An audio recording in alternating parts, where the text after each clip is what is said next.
I've always considered myself a rational person. My friends used to tease me for being the logical one, the guy who always needed a scientific explanation for everything. Ghosts? Nah. Demons? Just myths. Monsters? Pure fiction. That was before the summer of 2023, when something happened that I still struggle to comprehend. I've never shared this story before, but with the growing number of Skinwalker encounters on Reddit, I feel like it's time to break my silence. Are they real? After what I experienced, I honestly don't know, but the memory of that night has haunted me ever since. It all started with what was supposed to be a simple camping trip. My friends and I had planned it months in advance, 3 days deep in the Utah wilderness, far from any signs of civilization. We were craving adventure, the kind of experience that you could look. We had no idea we were about to live through a story that none of us would ever forget. The first 2 days were everything we had hoped for. We hiked through breathtaking landscapes, set up camp in a beautiful clearing surrounded by towering pines, and spent our evenings around the campfire, swapping stories and jokes. The isolation was exhilarating. No cell service,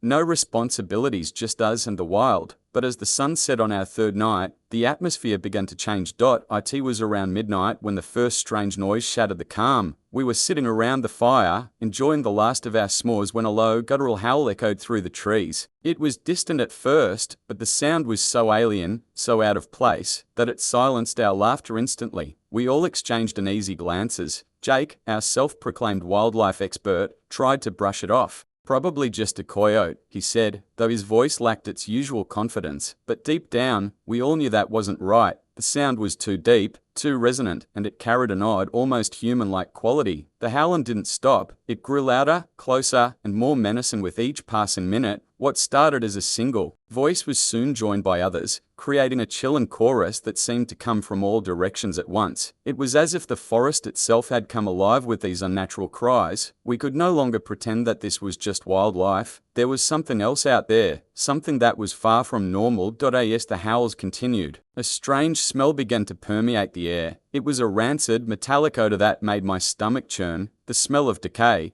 mixed with something I couldn't quite place. It was as if death itself had taken a physical form and was stalking our camp. We tried to ignore it, hoping it was just some dead animal nearby, but the scent grew stronger, suffocating, until it was impossible to ignore. Feeling uneasy, we decided to call it a night and retreat to our tents, but none of us felt comfortable enough to sleep. We agreed to take turns keeping watch. I volunteered to go first, my mind racing with thoughts I tried to push away. I sat by the dying fire, gripping a flashlight in one hand and a hunting knife in the other, listening to the silence that had fallen over the forest. The howling had stopped, but the night felt heavy with a tension that refused to lift. An hour passed, maybe two, and just as I was starting to convince myself that it was all in my head, I saw something that made my blood run cold. It started as a movement in the shadows at the edge of the firelight. At first, I thought it was just my eyes playing tricks on me. But then, the figure stepped into view. It was tall, far taller than any person should be, with unnaturally long limbs that seemed to bend at odd angles. Its skin was pale, almost translucent, stretched tightly over a skeletal frame, and those eyes, God, I'll never forget those eyes. They glowed yellow in the darkness, reflecting the dying firelight like an animal's, but with an intelligence that sent a shiver down my spine. My heart pounded in my chest as I stared at the creature.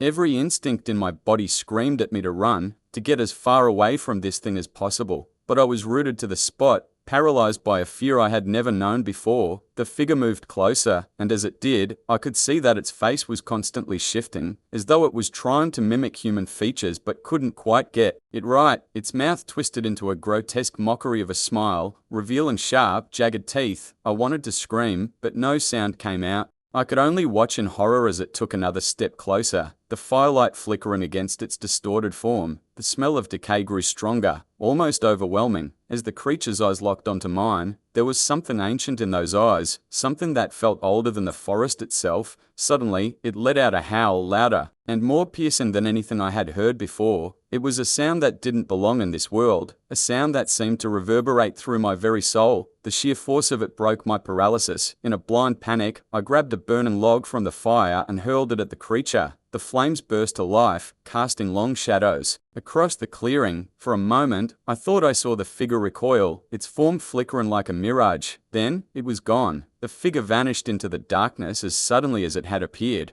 The smell, the howls, everything was gone, leaving only the crackling of the fire and the sound of my own ragged breathing. I sat there, trembling, my mind struggling to process what I had just seen. Was it real? Or had my imagination conjured this nightmare from the depths of my fear? I didn't wait to find out. As soon as dawn broke, I woke the others, and we packed up camp in record time. No one argued. No one questioned why we were leaving. The fear in their eyes told me they had felt it too, even if they hadn't seen what I had. We drove back to civilization in silence, each of us lost in our own thoughts, the events of the night replaying in our minds like a bad dream. But it wasn't a dream. I knew that much. I could still smell the decay, still see those glowing eyes whenever I closed my own. We never spoke about it again. It was as if we all silently agreed that some things were better left unspoken. But the memory has stayed with me, haunting me in ways I can't explain. So, a skinwalker's real? I wish I could say for sure. All I know is that something was out there in the Utah wilderness that night.